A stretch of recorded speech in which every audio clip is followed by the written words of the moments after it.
先 OK 噶嘛？打正到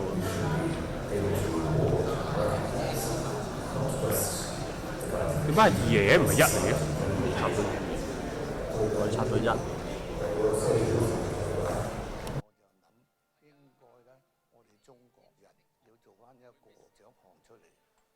Dr. Loke established the Laureate Prize for World Civilization, to recognize the individuals and organizations who are devoted to the sustainable development of the world and the betterment of the welfare of mankind, as well as the promotion of positive life attitude and the enhancement of positive energy. The Jewell Prize has a very noble aim for world civilization, to make this world a better place for everybody. I really admire his vision in taking his... And a devoted philanthropist. He has always been committed to giving back to the society. The LUI Prize is very special because it's really open to people from all walks of life. It's not limited to either academics or to professionals. It is to be awarded to individuals or organizations who have contributed to human civilization. 喺社會嘅成就啦，嗰個目標都係取之社會，用之社會嘅，咁樣就會造就呢個和諧嘅社會，同埋呢個世界嘅文明。呢個就係我嘅心願。It's not just about innovation. It's also about the ethical component of doing public good, about encouraging or recognizing positive human energy. I think that's the kind of vision that makes this prize unique. 这个奖项里边，就是对这个倡导这种正能量，是吧？树立这种正确的、健康的、向上的人生观念，也可以是学校里的一个一直在讲台上勤奋的讲学的教授，甚至我们可以想，是不是在偏远的山区，一辈子什么都没干，天天在这个山上植树。让一个荒秃秃的山头变绿了，是吧？这些人都可以在这个吕志和奖的这种考量范围之内。Helen Keller was really very impressive, and I think that really should be an example that just their disability should not be an obstacle to their achieving success. So if she were alive, I would also nominate her for the LUI Prize. 一個人嘅成就咧，就唔係個人嘅。多數咧都係一個團隊，大家共同研發到出嚟嘅。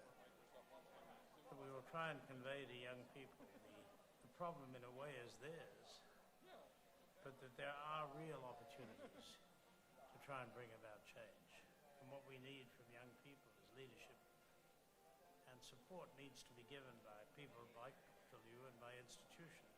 And we must have the positive attitude and the positive energy to think about these issues and move the world forward together. 為人類謀福祉，為世界建立善美。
also experienced years of war and hardships. However, Dr. Loke strong will, discernment, selfless devotion, and unceasing efforts enabled him to overcome all difficulties. Dr. Lloyd understood the importance of mutual support and understanding in achieving social harmony.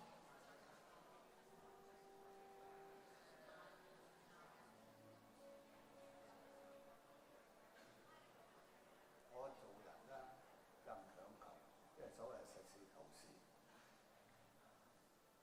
成功就唔好話太驕傲，失敗亦都唔好氣餒。假如係賺到錢，我都係高興；賺唔到錢，亦都係高興。根本上就係你嘅心態，所以心裏歡喜係第一位。I think he's looking for a way to have an impact, but I think it's true that today there's more complexity than there has ever been. And one of the greatest difficulties we face is a pervasive lack of confidence in our ability to make the right sort of difference. These problems are emerging at a time when the balance of the world is changing dramatically. 官員唱埋嗰幾個字啦，查實啦，就字面好簡單，希望啲人咧睇得遠啲，就唔好睇得近。睇得遠啲嘅話咧，你自然咧心係開嘅。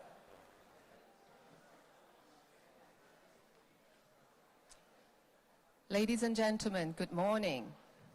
The lecture will begin very soon, so please take your seats and kindly turn off the sound on your mobile phones or other beeping devices throughout the lecture.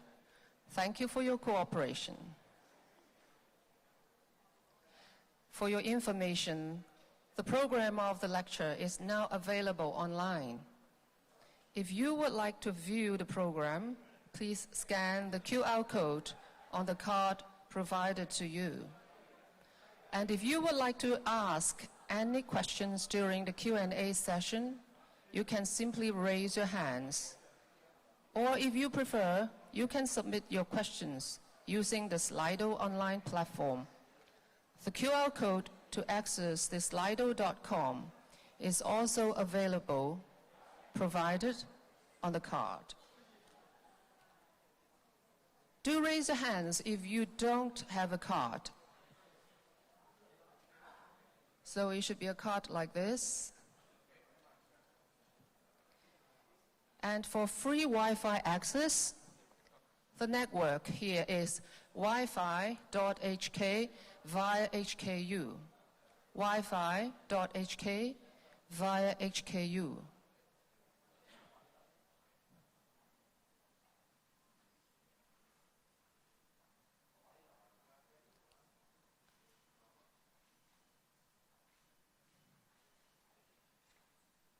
So we are ready for the lecture now.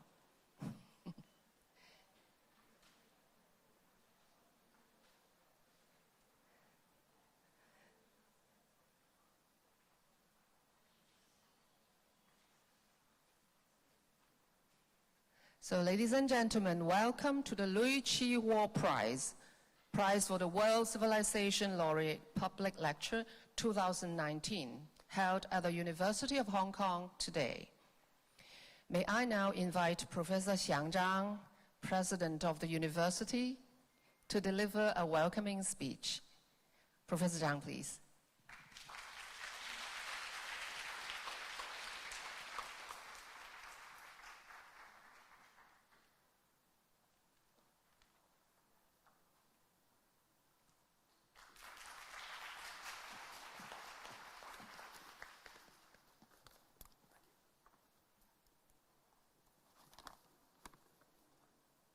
Professor Lau, Secretary Jewell, distinguished guests, colleagues, students, ladies and gentlemen, on behalf of the University of Hong Kong, a warm welcome to you all. It is a privilege for the university to host the Laureate Public Lecture of the Jewell Prize for the World Civilization. The prize was established by the distinguished entrepreneur, philanthropist, avid supporter of education in Hong Kong, Dr. Jewell, who we are proud to call an honorary university fellow and honorary graduate of the university. The Jewell Prize is the first of its kind, international cross-sector award honoring and recognizing individuals or organizations that have contributed to the world's civilization with their work, their value, and their lives. I'm very pleased to see this year's Jewell Prize in sustainability category awarded to the Laureate Conservancy. We are privileged to have its Chief Executive Officer, Secretary Sally Jewell, with us here today. This is also the first year in which a selection of experts will take part in panel discussion at this event. A very warm welcome to you too. Thank you for joining us, and we look forward to hear your collective insights. Laureate Conservancy is a global environmental nonprofit organization working to create a world where people and nature can thrive. Since its establishment in 1951, the Laureate Conservancy has grown to become one of the most effective and wide-reaching environmental organizations in the world. The tangible, lasting result the Conservancy achieved are the result of harnessing the best available science, a creative spirit, and non-confrontational approach. Then they craft innovative solutions to complex conservation problems in ways that will endure. Here at the University of Hong Kong, we share your commitment to create tangible, lasting results. We want our students and academics to think big and think creatively, and to be innovative if we are to solve world-ground challenges. One of our top priorities here is to create opportunities for very best academics, talents to excel so that they can advance their scholarship at the highest level. Open up the bounds of human knowledge and, like our Laureate, make a positive and long-lasting difference to humanity and to the world. My grateful thanks to Dr. Jewell and the Board of Prize for their support to the university, and my congratulations to all involved on this important and memorable occasion. Please join me in once again welcoming Secretary Sally Jewell. Thank you. Thank you, Professor Zhang. Please remain on stage. And as our token of appreciation, we have prepared a souvenir for Secretary Sally Jewell. May I invite the President to present the souvenir on behalf of the university. Please. Please move to the center of the stage.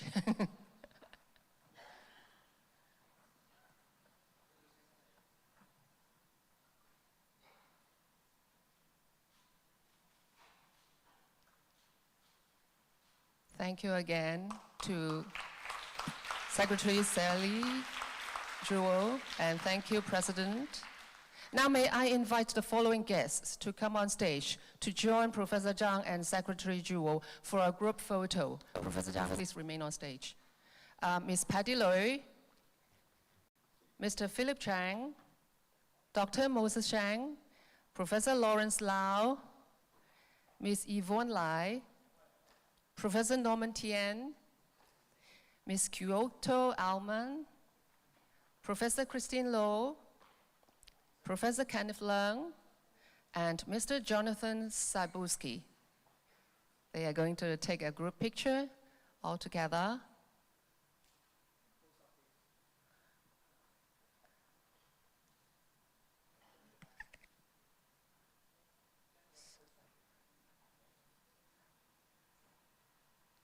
So please look at the photographers.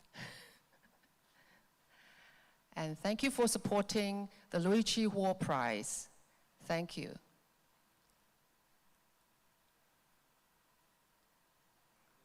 Thank you very much. Would all guests please return to your seats to join our participant now for a grand group photo. So our photographers will now go on stage and take a picture of this hall. So please maybe sit up straight so that you are not blocked by the people in front of you.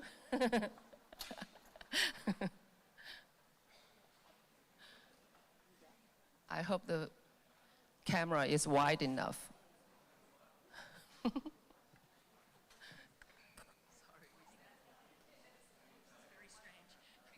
We want to include everybody.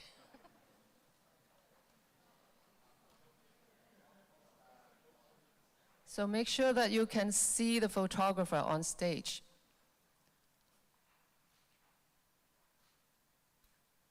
So more, and please smile. Thank you. Thank you very much. Now may I invite Professor Lawrence Lau, Chairman of the Prize Recommendation Committee, to give an introduction of the Louis Jewell Prize. Professor Lau, please.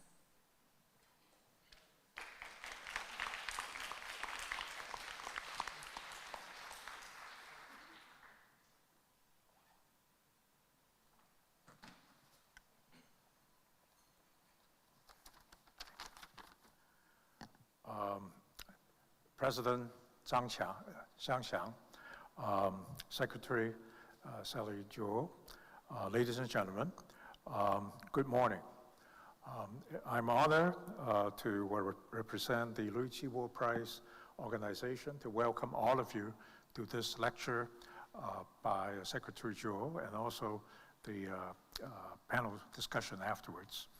I just want to give a very brief introduction to the Louis Jewell Prize, the Prize for World Civilization, for those who actually may have heard of the Louis Prize the first time.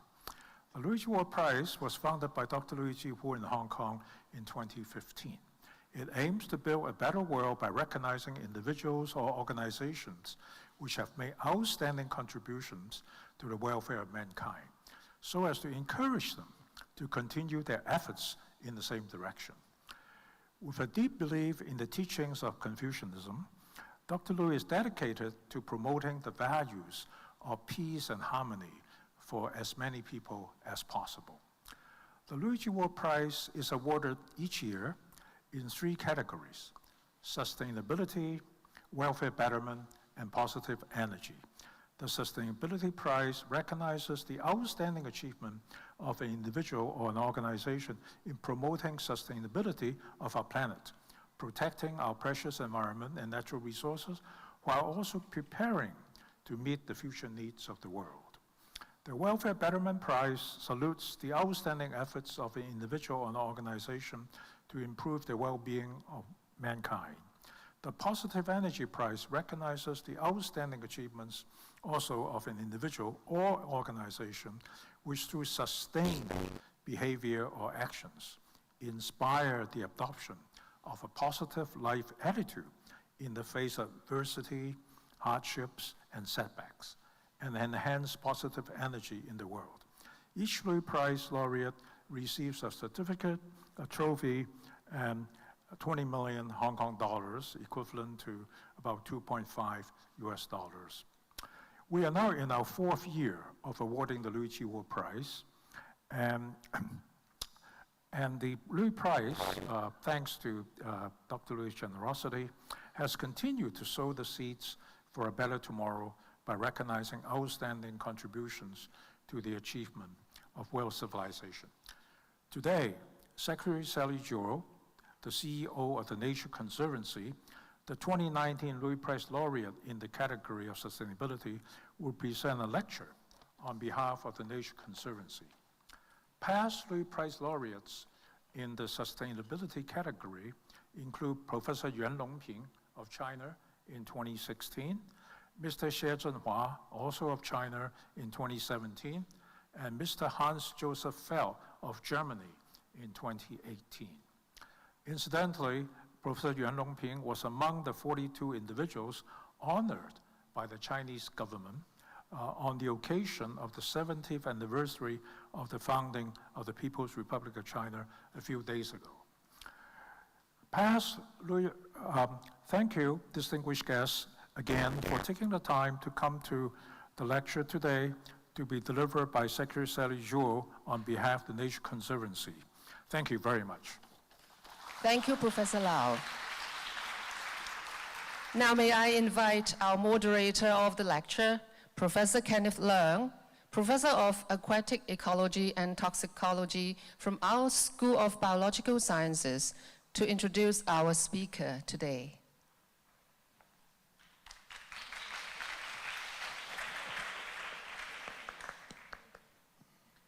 Good morning, everybody. Secretary Sally Jewell, our President, Professor Jiang, Professor Lau, our distinguished guests, ladies and gentlemen.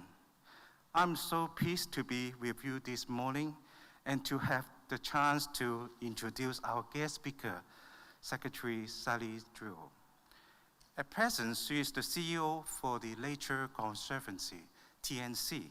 Before joining TNC, she worked for Obama's government to serve as the United States Secretary of the Interior from 2013 to 2017. During her tenure, she was recognized for using a science-based, landscape-level collaborative approach to natural resources management.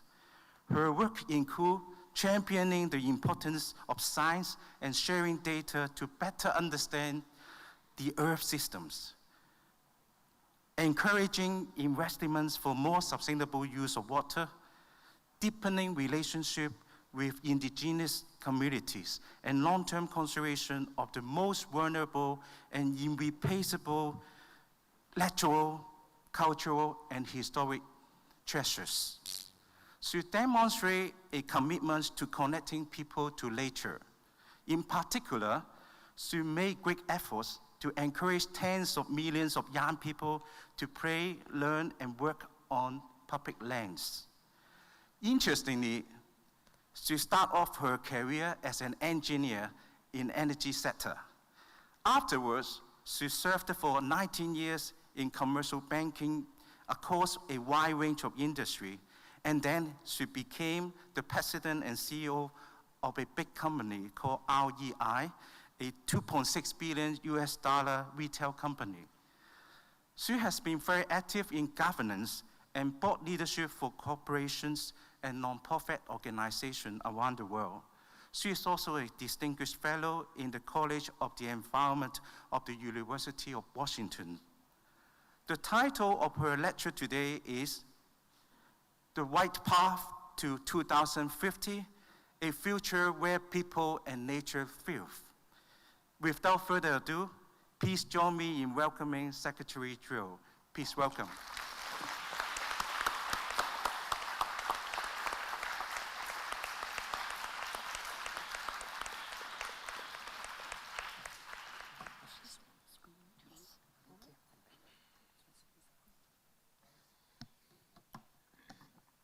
All right.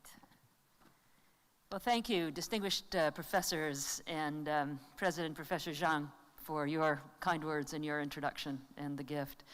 It is my pleasure to be here on behalf of the Nature Conservancy, and we are so grateful to the University of Hong Kong for hosting us today and giving us an opportunity not just to talk a bit about the work of the Nature Conservancy, but also to be with a distinguished panel that I've had the privilege of getting to know over a phone call and just a little bit today. They are terrific.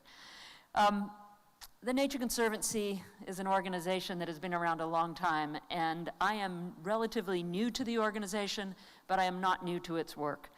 Its work has influenced so much of what I have been involved in from business and from government, so it is a privilege to serve this organization and a privilege to be here representing the organization as it is the recipient of the Loke Prize for Sustainability. So I want to give my acknowledgement and deep appreciation for Dr. Loke for inspiring others, for making our world a better place, but also the Loke Prize team that has worked so hard, and many of them are here today. So thank you very much for this honor and for your hard work in picking laureates like the Nature Conservancy and making this repeat visit to me to Hong Kong so lovely and so rewarding. Thank you so much. I also want to say that Professor Leung, who's going to be moderating our panel, is the Nature Conservancy's partner here in Hong Kong. So we'll talk a little bit about the work that he has done with us to help use natural climate solutions to address some of the challenges that a city the size of Hong Kong faces. So thank you very much, Professor Leung. And to the panelists that will be up with me, Professor Lowe and Ms. Altman and Mr. Cebulski, I look forward to a robust discussion, and I hope that you will challenge me, just as I might challenge you a little. And that's, hopefully that will make it more interesting for the audience. I also have a number of teammates here from the Nature Conservancy. Hong Kong is our headquarters for the Asia-Pacific region. We're in 19 countries in Asia-Pacific with 400 employees, and the headquarters is here in Hong Kong. So if you work for the Nature Conservancy, could you just raise your hand? They're right down here. So these are very smart people. Yeah, thank you. They have done amazing work. So I am just delighted to see so many young people in the audience. Lots of white shirts in the back, and I presume with the ties, that's probably a school uniform. Thank you for being here. From secondary schools, from the University of Hong Kong. You have an interesting and difficult future in front of you. From my work in government, from my work at the University of Washington, immediately before coming here, our work at the Nature Conservancy, and my work at REI, it was very much focused on what kind of a future are we leaving to young people? And what is our responsibility to do something about that today? So I'm just delighted that we have so many young people here today. And I hope you will ask us hard questions. I hope you'll ask us provoking questions when we get to that portion of the program, because we need your help, but we also know you need our help. So this is going to be an effort for all of us to work together to create a different future for our planet. Tackling today's complex environmental challenges is difficult. The science is abundantly clear. The threats to nature are very severe, and the stakes are very high. So recent environmental assessments paint a pretty grim picture.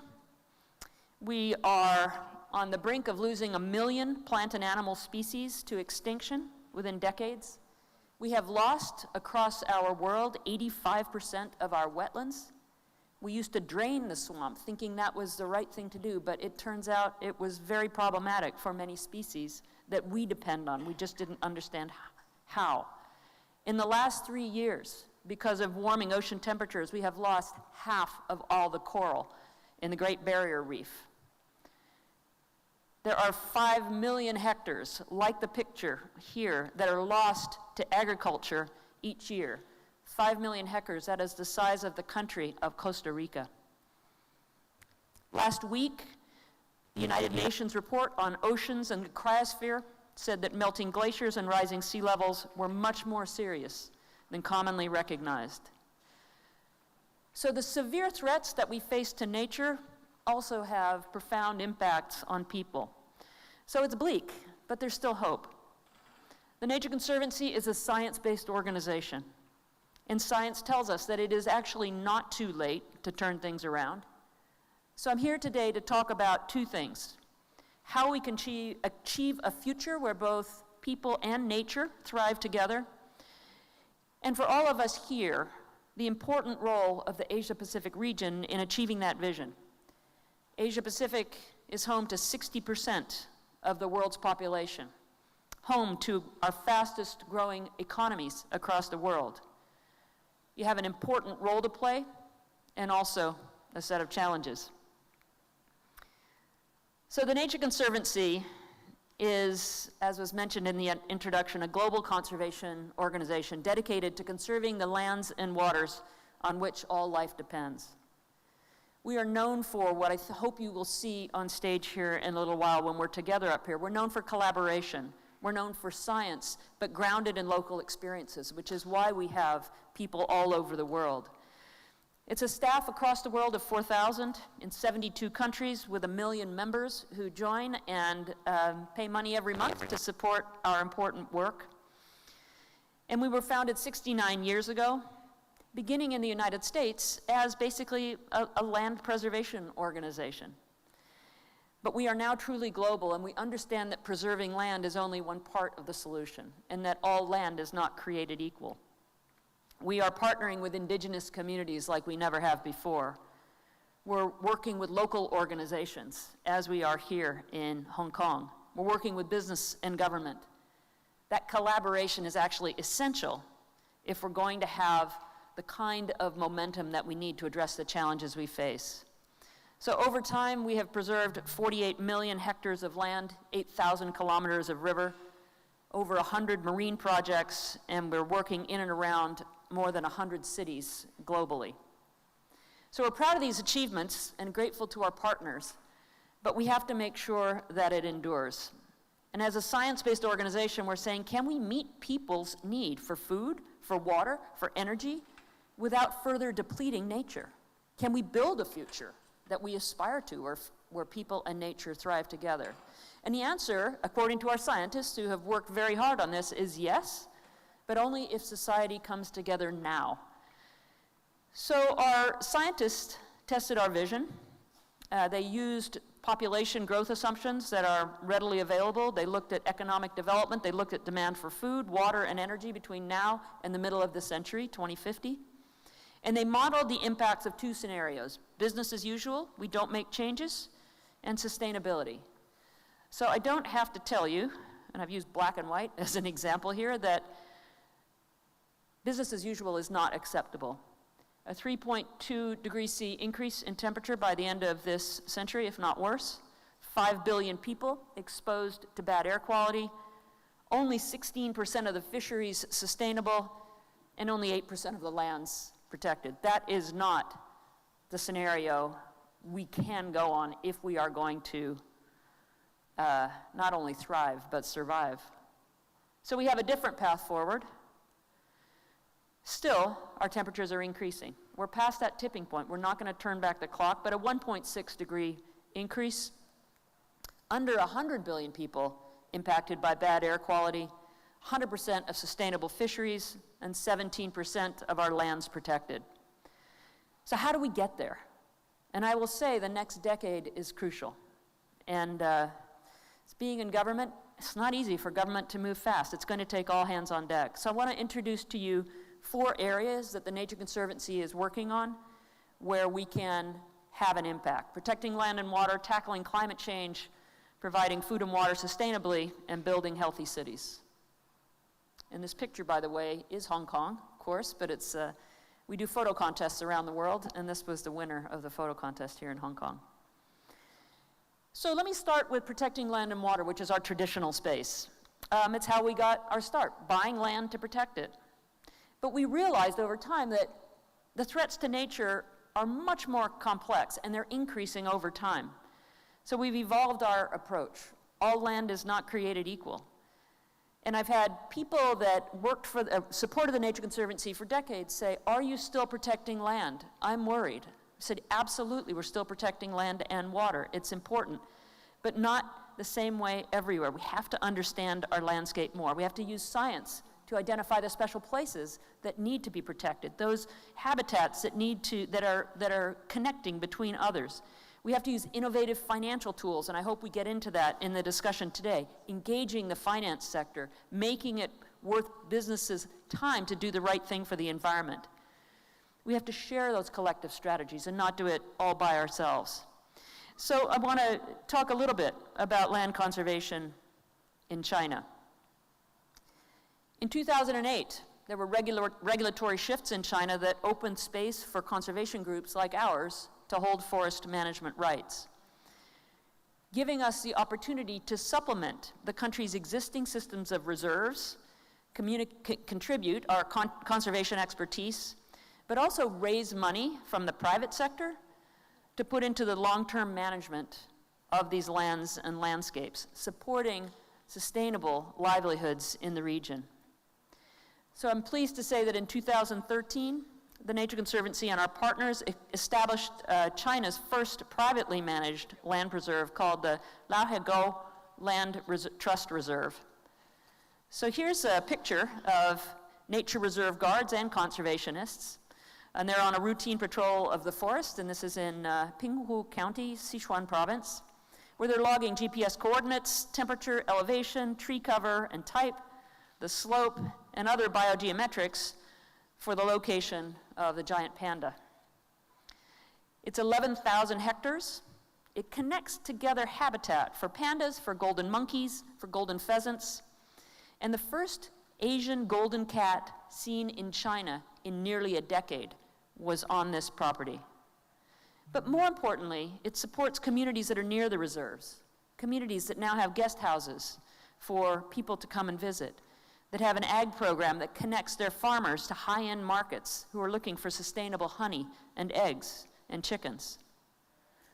So much of the farming is left to the older women in the village, and here's a picture of a farmer harvesting her oil rapeseed crop on farmland in Minchu village, right on the adjacent edge of the preserve. So to date, we've had 4 reserves that have been created with a goal of 10 by the end of next year.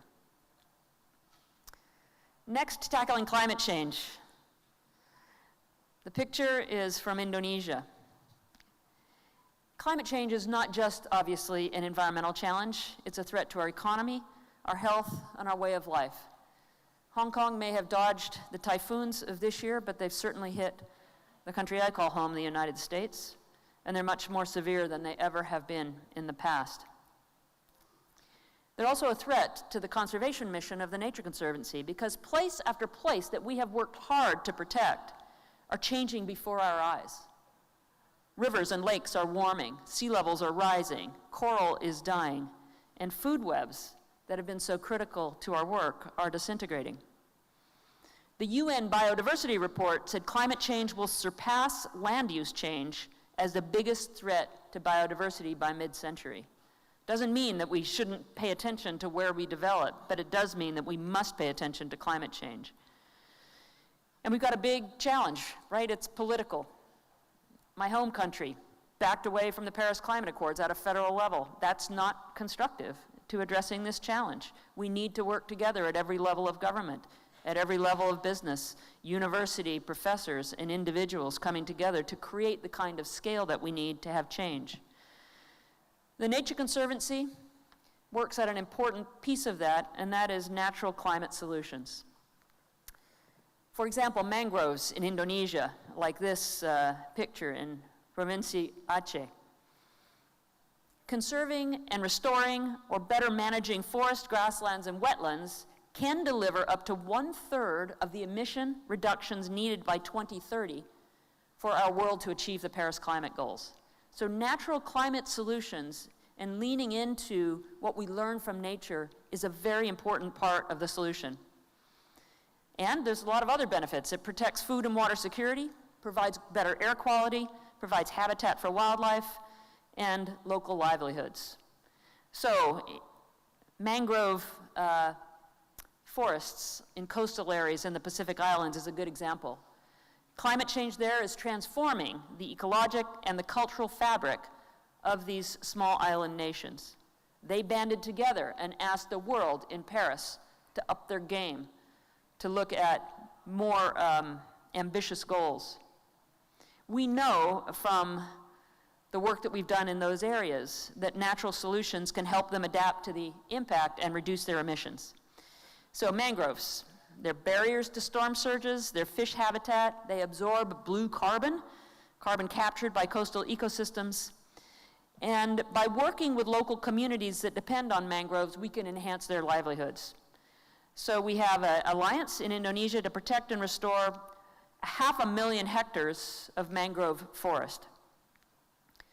The threat here is the expansion of aquaculture or shrimp farms. The solution? Training villagers on best practices so that they can increase their production on existing farms and they don't have to impact these important ecological systems. Another example in Papua New Guinea, where a women's collective is leading efforts to improve economic benefits that they receive from mangroves. So like these women in Papua New Guinea working in the mangrove restoration and management, They're key to their livelihoods. They collect crab and shellfish, not only to feed their families, but to sell at market. This is a Mangoro Market Mary that the Nature Conservancy is involved in that not only supports the environment, but also women's economic empowerment. So they connect women to markets for sustainably harvested products. They provide them with clean cook stoves so that their use of fuel wood is reduced, their cooking time is reduced, their carbon emissions are down, and their air quality is up. And we're exploring the potential to work with them to join blue carbon markets to support their work. These are all kind of knit together. The next topic, provide food and water sustainably, is what happens when you increase production on a shrimp farm, is what happens when you're smart about what crops you grow on different landscapes. As populations grow, demand for protein goes up. It stresses our food systems, it stresses our environment. You've seen pictures of the Amazon burning, in part to support the demand for beef. This is not sustainable, but there are ways to work with farmers and fishers, to work with companies that provide fertilizers and so on, to apply the science to agriculture and fisheries management that can improve the environmental impacts, strengthen the food systems, and create more sustainable livelihoods. So elsewhere in the Pacific, the tuna fishery is an important part of the livelihoods for many Pacific Island nations. 60% of the world's tuna comes directly from Pacific Island economies. It's a $7 billion industry. But growing demand has led to overfishing, and governments lack the data to make really smart policies. So nature and the viability of an entire industry and these communities are at risk, but we're using science to bridge the gap. We have artificial intelligence available on sensors that we are putting on fishing boats with the support of governments that will provide electronic monitoring of what comes into that boat to help design better fishing gear to reduce the bycatch and the catching of species that are problematic from the food web standpoint. So here you see a small tuna. Tuna as an apex species is very critical to the health of those fisheries. If we don't put the small ones back, if they don't survive, we run the risk of the whole food system collapsing in the Pacific. So a recent win, the Federated States of Micronesia last year pledged full transparency in their tuna industry over the next few years with 100% monitoring on every one of their fishing vessels by 2023. It's a way to protect nature and preserve local livelihoods. And now a little closer to home, our newest priority is to work to build healthy cities, sponge cities like we're doing in Shenzhen. Half the world today lives in cities. By 2050, which is not very far off, it will be 3/4 of the world. In a way, concentrating humans like that, we can deal with the challenges, but it is very hard, and some of our panelists have deep experience in this area. But we know that the power of nature can help us manage pressing urban challenges like heat and air pollution and stormwater runoff. So how do we meet people where they are? How do we bring the outdoors into your everyday life here in Hong Kong?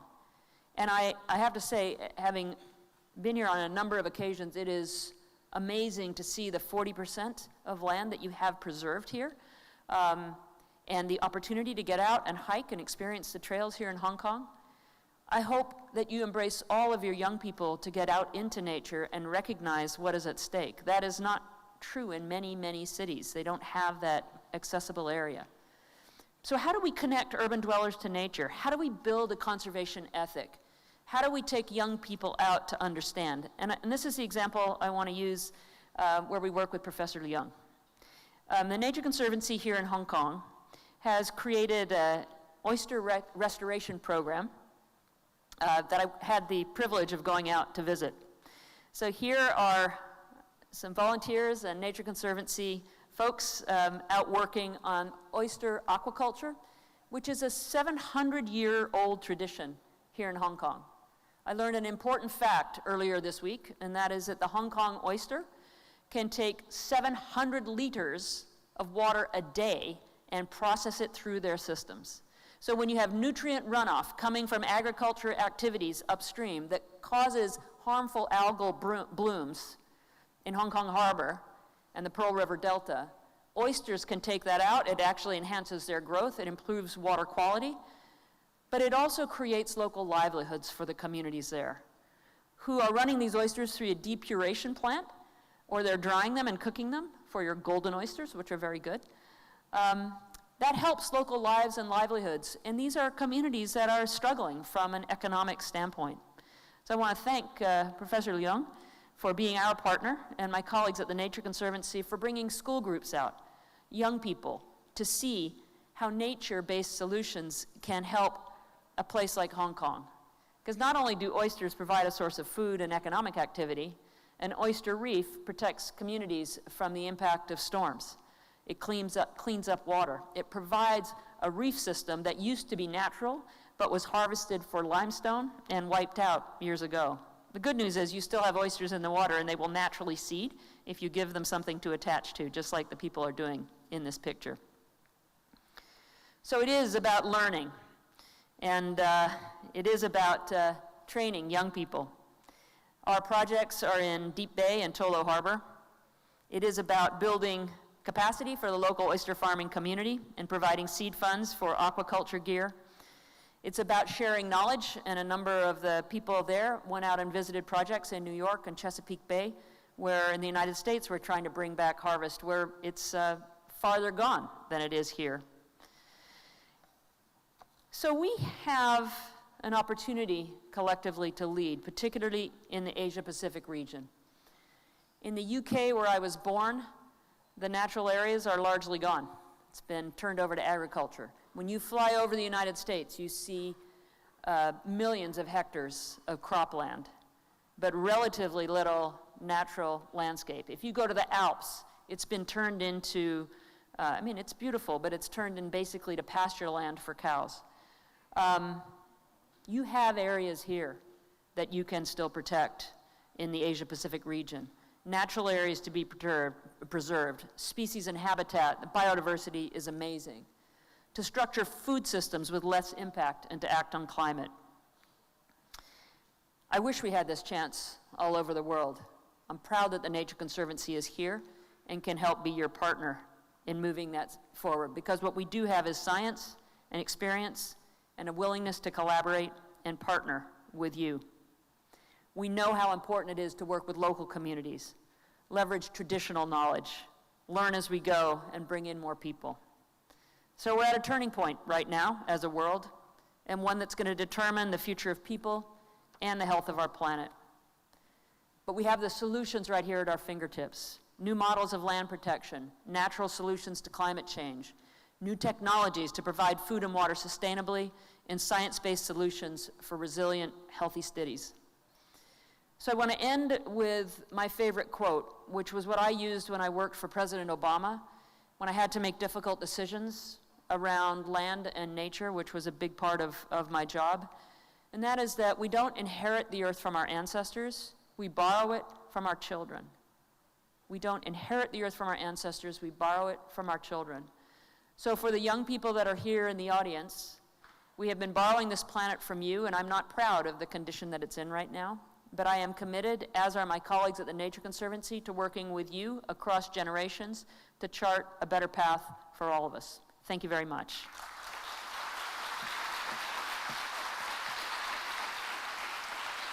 Thank you for your inspiring lecture, Secretary Jewell. Please remain on stage and kindly take a seat. We will now start the panel discussion session. May I invite our moderator, Professor Kenneth Leung, and all panelists to come up on stage to join the panel discussion. They are Ms. Kyoko Altman, Head of Sustainable Investments at HSBC's Global Markets Group, Professor Christine Law, Chief Development Strategist at the Hong Kong University of Science and Technology, and Mr. Jonathan Saibuski, PhD student at the Hong Kong U Swire Institute of Marine Science. Thank you. Please take your seats.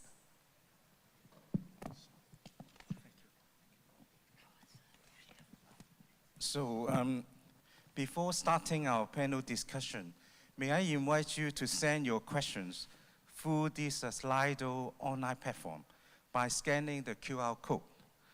Please enter the event code, hashtag TNC, for submission of your questions. I already received 12 questions from the floor.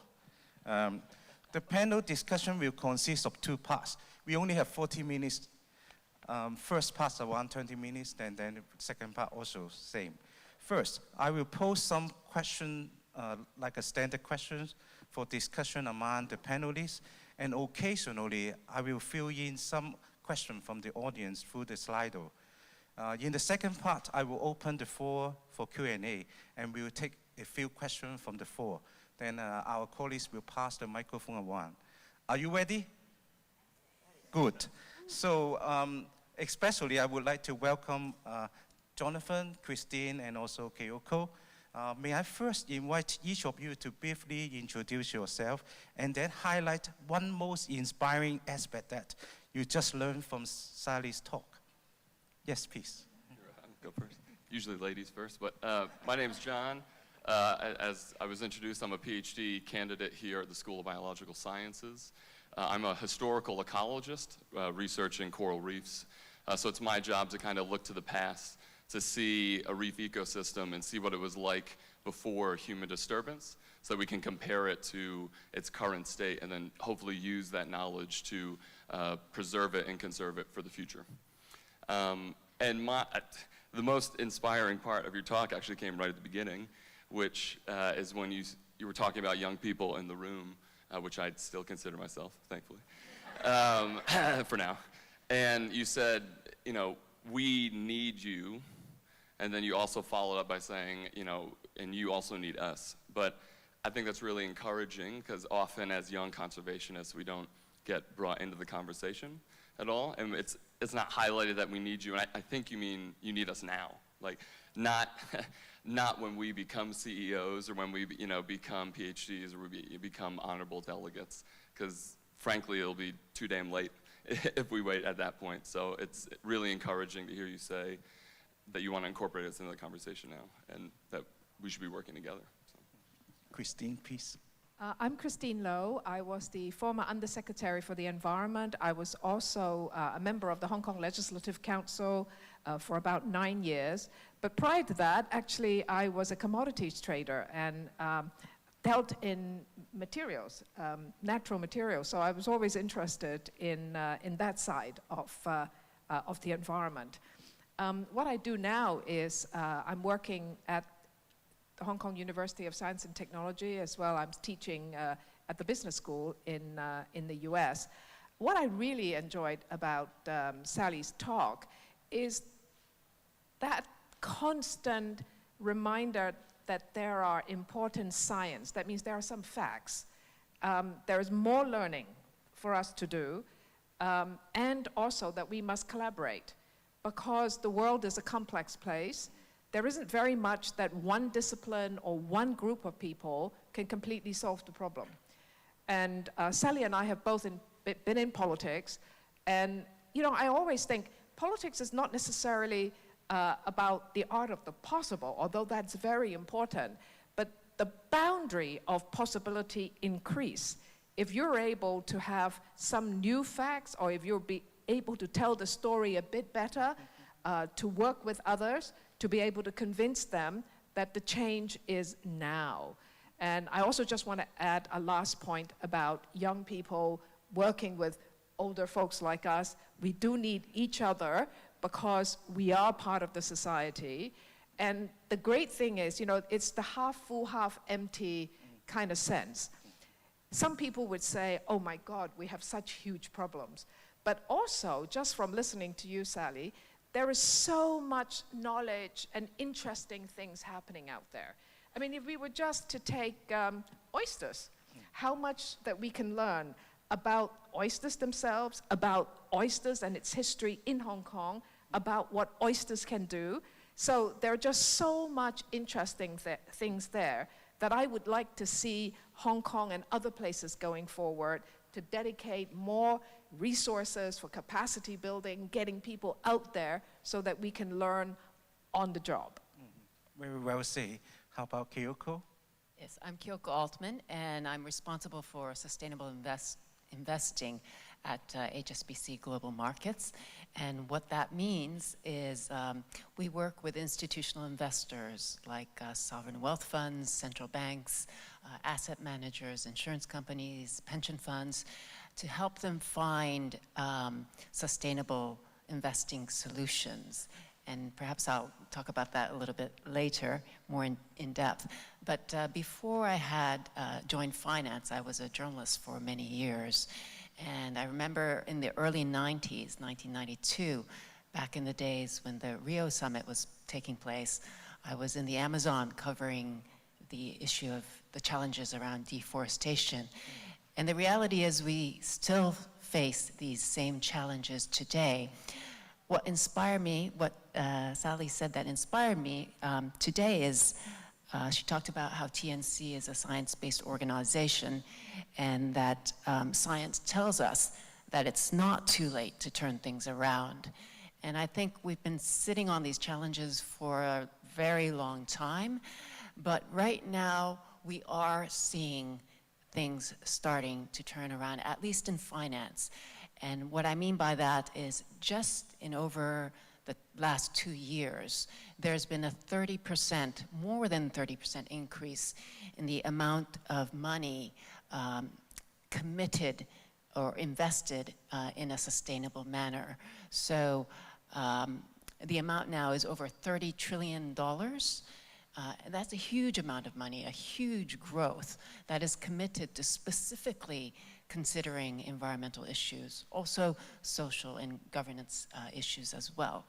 And there have been, in the institutional investor space where I work, now 2,200 institutional investors who say we are going to invest considering environmental, social, governance factors. The amount of assets that they move is about $80 trillion. So there is that enormous potential for growth. They've committed to this, they're moving in that direction. Of course, this is a journey. So to Sally's point, I agree that I think, well, it's good to know that science is telling us that it's not too late to turn things around, but I think this effort is critically needed now. Thank you for telling us such a good news. Lots of investment to help the environment. So now I will kick off with a tough question, also similar to some question raised by the audience. A few months ago, a report from the United Nations finds that 1 million of species of plants and animals in our planet are now at risk of extinction. How can we work together to conserve these vulnerable species which are facing climate change, pollution, urbanization, all sorts of insults? So I open the floor for the panelists to address this. I'll go first. Following up after the finance, I think I'll quickly say it's important to keep listening and funding the science, which is really helpful when it comes to investigating these species. But I think importantly for us to work together, we need to be speaking the same language. And I think that really starts in the classroom and through education, right? So, you know, as conservation scientists, I think we have an understanding of what sustainability means and what we need to conserve. But I think that idea, that systemic theme needs to perforate to other classrooms and business and economics and engineering. And if we kind of start from the ground up that way, then when we get to a point where we're making decisions, we'll at least all have a similar vision, so we can be working towards the same goal, but in different ways. I would echo that and say knowledge is critical. And I would just ask the audience, how many of you knew that about this UN report that 1 million species is at risk? 1, 2, oh, actually you're better than those of us in the finance industry. But it is about knowing and having that knowledge so that you can act. So, agree with that. So I'll just add maybe something that links these two colleagues up here on stage together. And to the second part of your question, you know, how can we work together to conserve these vulnerable species? One of the examples at the Nature Conservancy is recognizing that many species, and the scientists tell us this, upstream in watersheds are vulnerable. And if we overuse the water and we drain those wetlands, those species are at a high risk of extinction. But those natural systems also filter water to provide clean drinking water downstream to the cities that depend on them. And so we are working at TNC with the finance sector to create water funds, which take the users of that water and what they pay for that water upstream to preserve the watersheds. So that's a way of bringing the interests of cities together with the interest of communities upstream with the financial capacity of cities to support the watersheds upstream, so that not only is that clean water flowing down to the cities that rely on it, that reduces the cost of their infrastructure needs, but also it is creating the wetland habitat, the natural filtration, and the water systems that so many species depend on. So that's just an example of how they can all come together. What I'm most interested in is how can we speed up the process? And speeding up the process, I think, requires co-learning by people who are playing roles in different sectors. One of the things that I found most useful when I was in public office is, for example, when you're thinking about some aspect of policy, is to look around and say, which are the stakeholders, directly and indirectly, that have a role in this? And can we actually invite them to sit with policymakers and talk through certain things? Because people with different knowledge and experience very often come up with some different perspective that is very useful. But if you don't actually try when you're shaping the policy, to bring them together, and then in the middle to bring them together again and say, okay, this is what we're doing, how are we doing, and what new reflections do you have? And at the same time, to continue to encourage scientists and others to continue to come up with better data and so on, that really works. Because throughout that process, the people who also need to maybe agree to some changes, they will actually end up working with you rather than against you. And sometimes it's also about time.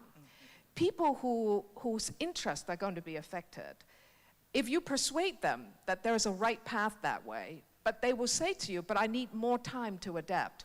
I can't do it in 3 years, but maybe I can do it in 5 or 6 years. And maybe I'm going to need some subsidies.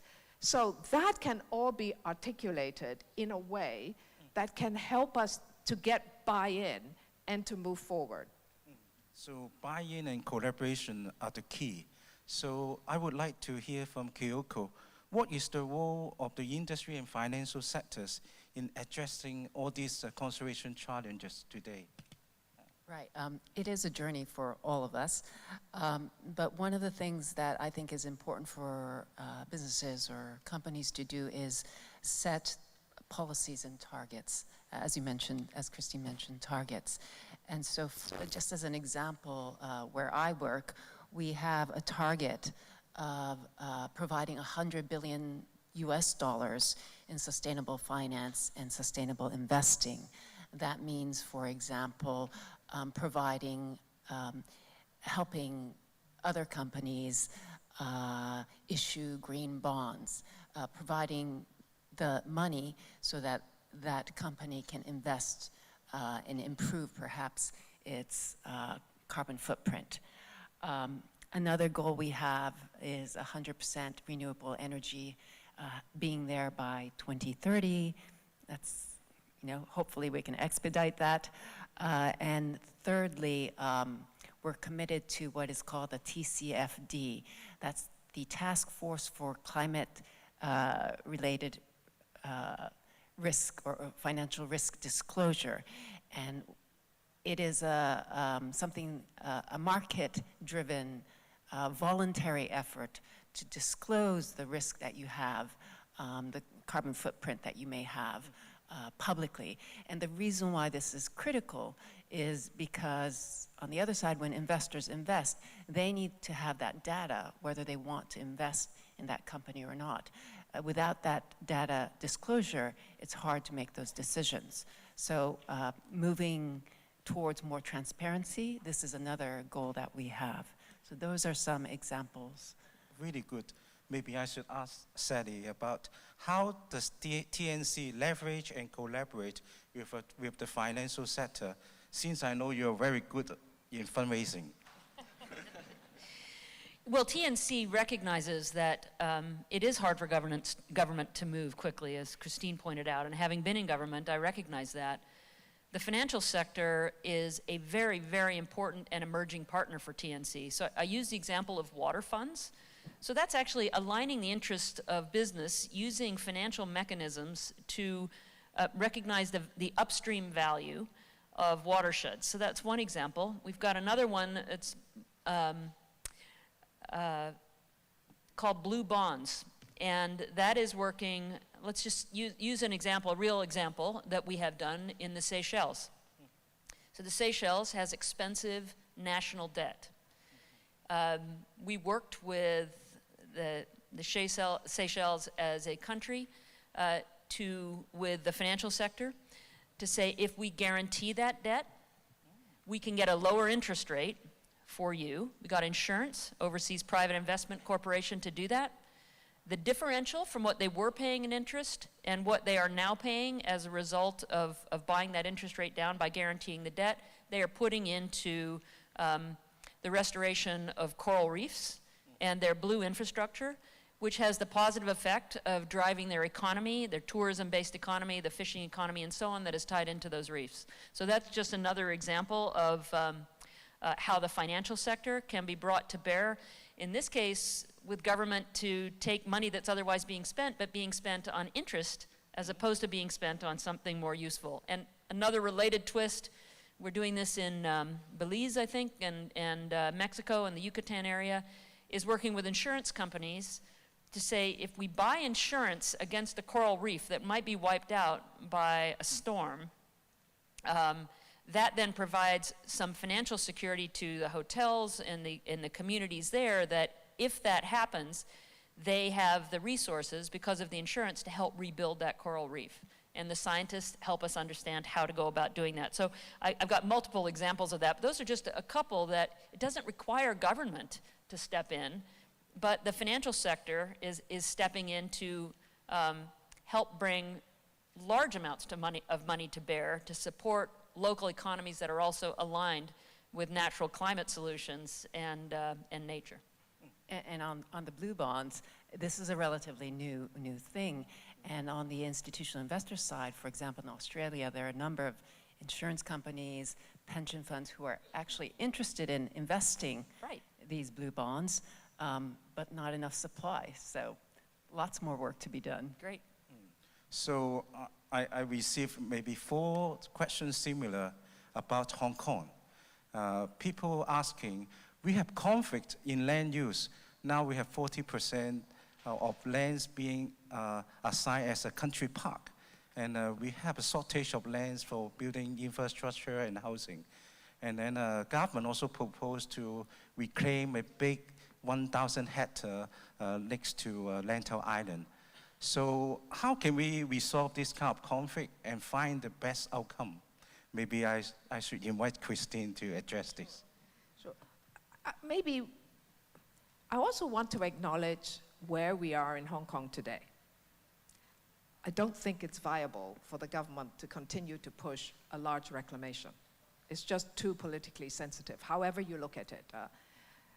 However, what we desperately need in Hong Kong is kind of a new social contract.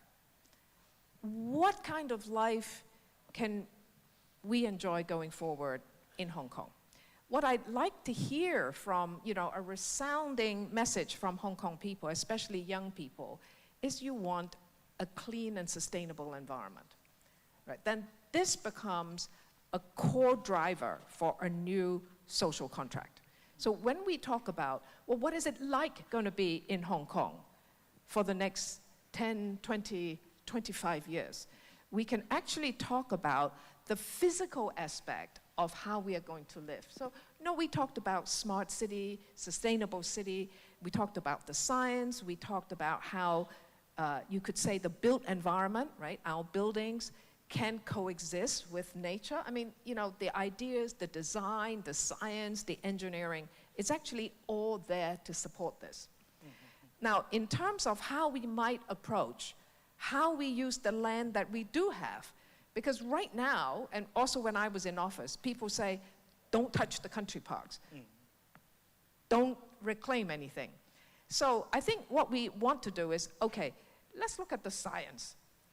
What is it here? What is it that we can redesign and use, and what are the political processes for urban renewal? Why is urban renewal not working? Are there some aspects that we should be protecting that we're not yet? Because there's plenty of land in Hong Kong we ought to be protecting that we're not yet. And if we wanted to discuss, using science as a base, are there some areas around the periphery that might be open for some kind of complementary development? And how can we use our coastal areas better?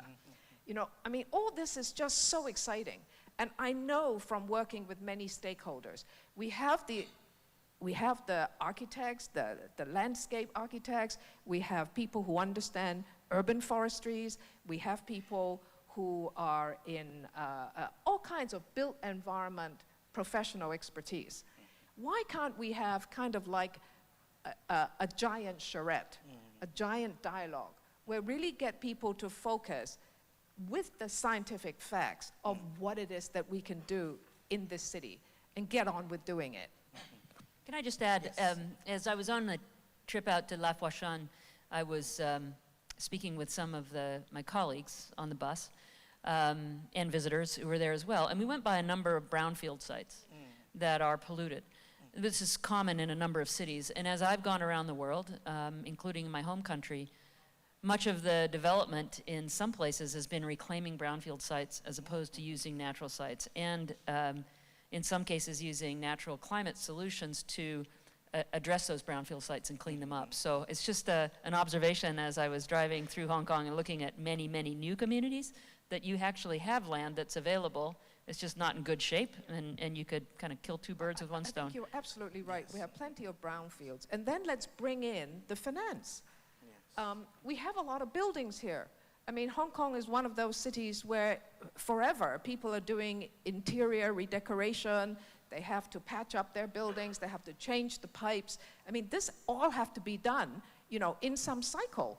Now, I mean, we need money to go into all of that, but at the same time, we need to be retrofitting buildings. We need to doing urban forestry to cool, you know, to cool the city. All this, I know our young people at university, because I talk to many of you. I know this is the work that you get so excited about. So how can we work with policymakers and work with the financial sector to release the big loans and small loans that are necessary to get all of this going? And it's going to be a great economy, and it's the one kind of activities where young people want to do. This getting really excited. Since our young man here, Jonathan, has been silent for quite a long time. So there's a lot of smart people up here, so I'm letting them as a representative of young environmental scientists, what do you aspire to achieve after you finish your PhD? And how important is to engage young people in conservation? Yeah, great question. I'm looking out and I can see a lot of my colleagues and peers, and I think I'd be remiss in saying the one thing that we want to achieve after we graduate is a job. And, you know, but I think don't worry, TNC hire over 400 scientists. Yeah, full of business cards, right? No, but I think it's important to bring that up. That's the way of the world. But as young conservationists and PhD students, we're not in our field because we want to get a job just to pay the bills. I mean, we would have done that. We would have gone a very different route, which didn't encourage us to go back to school for 4+ years, and didn't, you know, have us work through a PhD, which can be pretty dark at times. And you have to answer these questions like, what the hell am I doing? What am I researching? Am I the only one that cares about this one species? So we're here, I hope, because we care. And we want our job that we get in the future, you know, branching off of what you just said, to matter. And we want to get a job that people listen to us, and it's really encouraging to be up here on stage where every one of you have brought up at least once, science matters. I mean, coming, from a banking industry, I mean, it's blowing my mind, and it's really encouraging. And it's great to hear that as a scientist, as a conservationist, and as a young conservationist, we can be heard, and there's these opportunities for us in the future to actually make a difference on various different platforms in various different industries. And I think that's all we can hope for. Very positive, that's good. Now I open the floor to allow you to ask questions using a microphone. May I invite our colleagues to pass the mic. So if you are interested in asking a question, please raise up your hand. That the lady over there, she would like to ask a question. The next one, you can also get ready so that we can pass the microphone to you. Hello? Yes. Are cities an opportunity or a challenge in the climate change, knowing that we have to be able to live or to have 9 or 10 billion people on the planet? Is it a good thing that we're building these giant cities or not? I'll take a crack at that. I think it's absolutely an opportunity. When you concentrate people in one environment, you can deliver services more efficiently. The footprint is smaller on the planet. It's not without problems. We see problems, large communities of people spread out with no land rights and things like that. But we also see opportunity. I mean, Shenzhen has gone from nothing, basically, a fishing village, right, 35 years ago to, is it 17 million people now? TNC's working there on helping the city use things like green infrastructure, sponge cities to absorb stormwater runoff. There are a lot of experiments going on in urban areas around the world that I think provide tremendous opportunity. There are challenges, for sure. How do you bring nature into people's everyday lives? How do you bring green spaces for the children of Hong Kong to play in? Talking to some of my colleagues, it's difficult here. And there are really interesting experiments going on that I think can be leveraged around building greenery into building design. Vertical gardens, hydroponic vegetables. The Nature Conservancy's offices, headquarters offices have a green wall, for example. All of those things improve air quality. They connect us to nature, but we are concentrated and can do a better job of dealing with concentrated human impact than we can if it's spread out over a broader area. So I think in general it's an opportunity. And I know Christine was talking earlier about Hong Kong and its handling of sludge. That's something that you worked on. That might be a good example of how you can take a city challenge and turn it into an opportunity. Is that worth mentioning? Yes, I think so. For those of you who haven't been to T Park, it is the largest sludge treatment plant in the world. So I think if, particularly the students, if you haven't been out there, do go for a visit. If you go there, what you will see is not just an amazing feat of engineering that deals with the yuckiest, smelliest, really the most awful human waste part of what we all produce. But it is also an education center. It is also an area where there is a spa. I mean, the reason that there's a spa created there is because there's a lot of hot water. So the people who live in the Tuen Mun area, there's a free bus service that can actually take them there to enjoy something. You've taken land away from them, and the people of Tuen Mun complain originally that, you give us all the yucky stuff. There's a landfill, and then now you're giving us a sludge plant. What's so good about it, right? So, okay, we give you a spa. But you've got to go and see it. The other thing is, it is also a full loop system. That means there is no wastewater coming out, which is why when you're at T Park and you look out, you see oyster farms. So, this is all possible. It's very expensive, by the way, but it is something that Hong Kong can be proud of. Okay, may I invite the students to ask questions? Any students who would like to ask questions? If not, we have a gentleman in the front. Please pass the mic to him. Maybe student needs some time to prepare the question. I put my question on the Slido.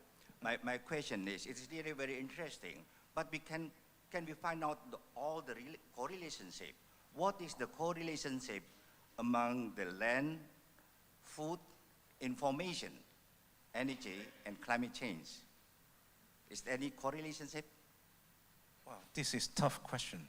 What is the relationship between food supply, climate change, and also maybe the environmental quality? And yes. The data sharing information as well. Do you want to jump in? Do you want me to jump in? Well, I was just going to say, understanding our soils, our water, our agricultural practices is all really critical to providing food and water sustainably, which is one of those 4 areas TNC is working on. So for example, oftentimes we are growing crops that are the wrong crops given the soil and given the water. You know, an almond is a very thirsty crop. You don't want to grow that in a dry area. One of the challenges of organic farming is deep tilling that releases carbon from the soils and has a lower crop yield.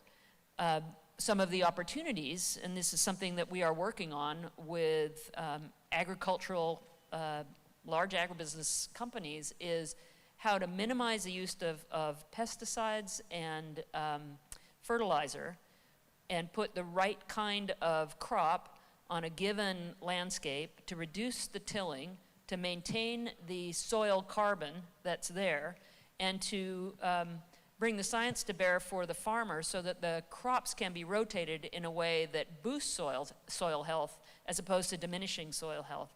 So if you think about areas of the Amazon rainforest, for example, that is deforested in part because of unsustainable agriculture, you can bring science and information to bear in saying, how do we use that same piece of land to drive better outcomes for crops, better outcomes from a carbon standpoint, and better outcomes economically by being smarter about how we use that limited resource. And the same could be said for aquaculture, which is an area that we are working in, for natural climate solutions, as I mentioned, mangroves, and how you can drive sustainable fisheries in an environment like that, but having to use the science and then educating communities on how to go about that. So that's at least a couple of examples that I think are indicative of how this all comes together and how we collaborate. Kenneth, can I just add one point? I mean, I know we talk a lot about the science, and that's really, really important, but I don't want the students at the back to feel, well, I'm no good at biology, chemistry, and physics and math, so I'm never going to be a scientist, and, I like literature, I like design, and I like drawing. I just want to say that the world is about all of us. We cannot survive on science alone because we might not know how to communicate the science. But today, one of the most important and effective things is for the knowledge, the science, to be expressed in ways that ordinary people can understand. So therefore, for those of you who are good at language, the use of language, people who are studying Chinese and English and so on, people who are doing design, people who are doing graphics, this is just so important for communication. And when we can get, the science and the arts to work together, you really get very exciting outcomes. And then, of course, people today, you're interested in AI, big data, and so on. Well, this is all, the internet age, right? The young people know how to do this. And we need all of that to help us, the older generation, from being much more competent to talk to each other about complex issues. Yeah, I would just echo that and say that looking at us on stage and then thinking about what you're just saying, I think it's really important to understand that, just like an ecosystem where biodiversity is important, there's different niches that species fill to do different jobs. That's the same idea, that same concept we need for moving forward on this sustainability problem. I mean, as a scientist, we definitely ain't gonna be able to fix all the problems. And so we really need that diversity, a multi-pronged attack, which I think we represent really well on moving forward, particularly in the arts, who are usually better storytellers, particularly in economics and business, who are usually better with money, right? So we need all of these different players to really come together. Yes, so may I invite last question, I would like to go for young people at the back. The school representative.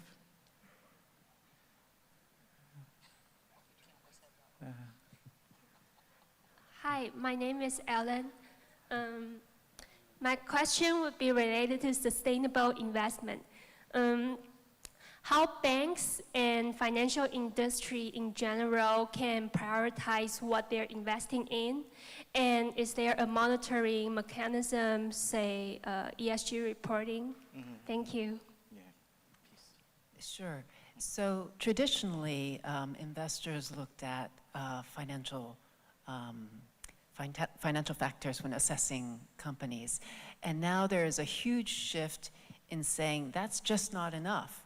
We've got to look at environmental factors, social factors, governance factors as well. Because if you look at the headlines, the news headlines lately, you've got Nissan, Carlos Ghosn scandal in Japan, where that was a governance issue, and Nissan's share price has tanked. You look at Vale, the Brazilian miner, that's an environmental factor. If you hadn't looked at, their share price has beyond tanked. Facebook, with their data privacy breach, that's an S, social. Data privacy is part of the S factor in ESG. Their share price went down after that. And so these are all, you've got to now look at these in order to make money. So a huge shift, maybe in the 80s or early 2000s, looking at these factors, it was considered being good.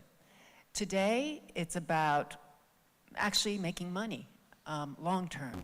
And so there's an alignment of the values and the return. And that is a huge shift for the financial industry. So we have a really good discussion. However, the times pass really quickly. So now I have to invite all our panelists to draw a conclusion, and then each of them will give 1 minute of take-home message to the audience. So there is no particular order. Please feel free to chip in. There's no particular order, but I'll look at you, John, to go first. Thanks. Yeah, I'll start first. I think, I mean, I've said it multiple times, but the big take-home message for me is that we need to keep communicating in a diverse way, and we need to keep listening to each other and giving people who usually don't have a platform to speak and say their thoughts and their opinions, because, I teach a lot of the young people that we keep talking about, and they're really damn smart, and they have a lot to say.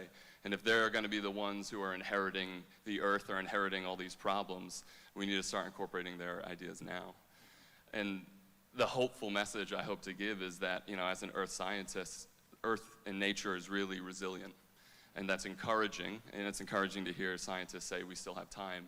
But we need to act quickly, and we need to give nature a chance to save itself, because it can do that if humans are supporting it.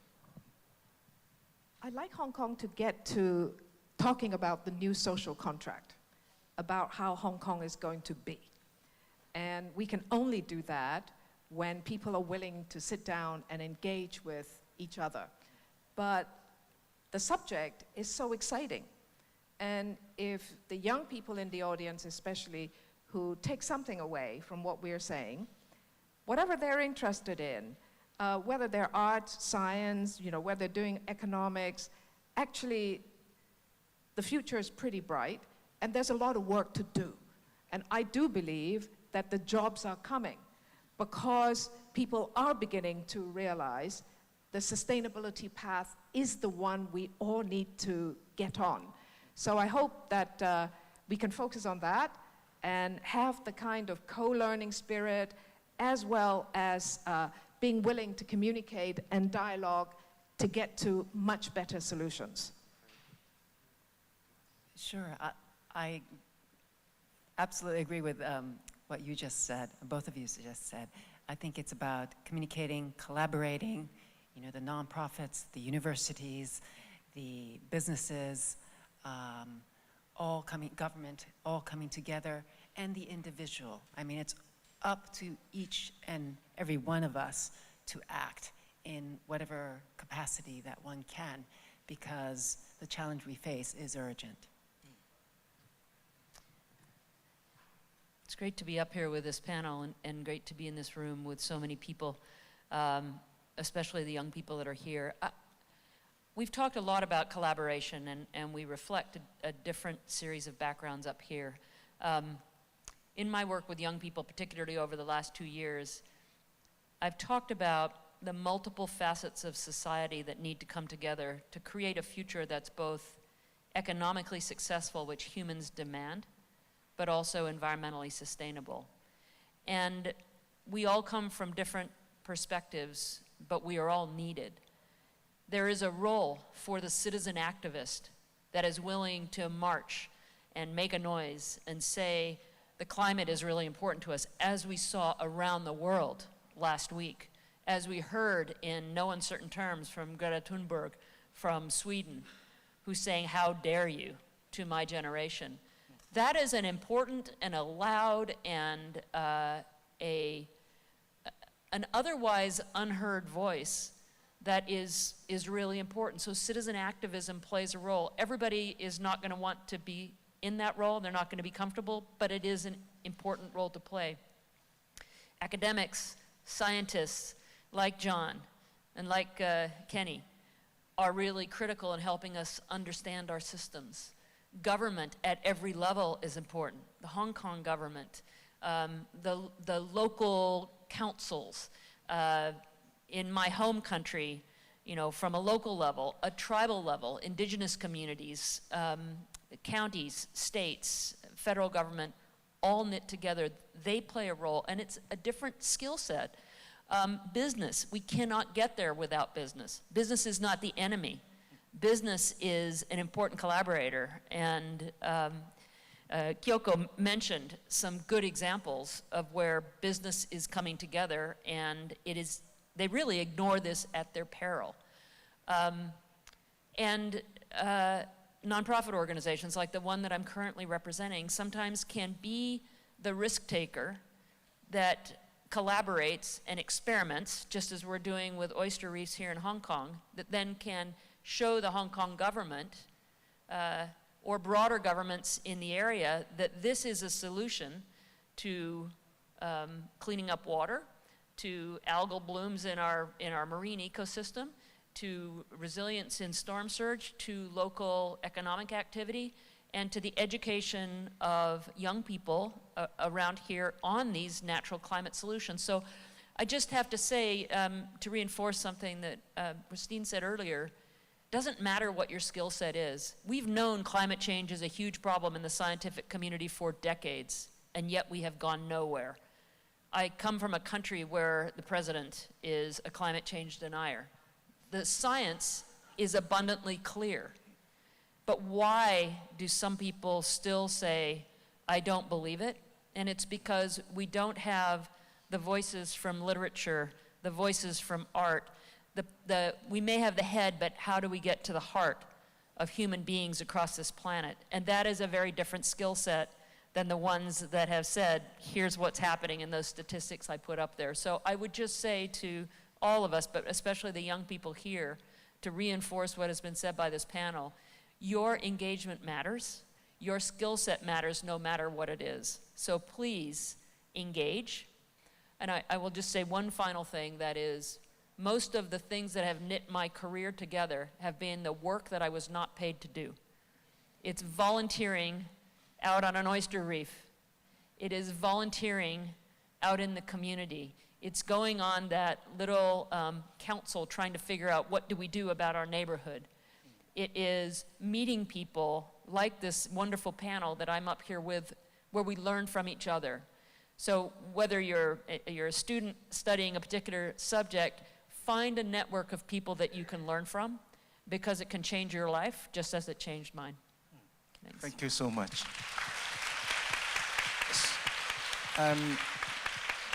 So I would like to close the discussion by reading two positive remarks from Sally.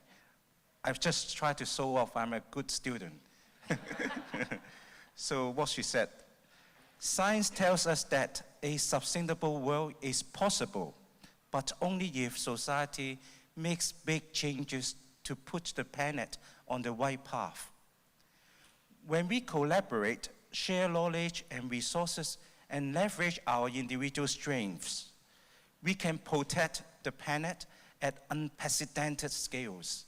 This gives us good hope, big hope. So please join me to give them a big round of applause.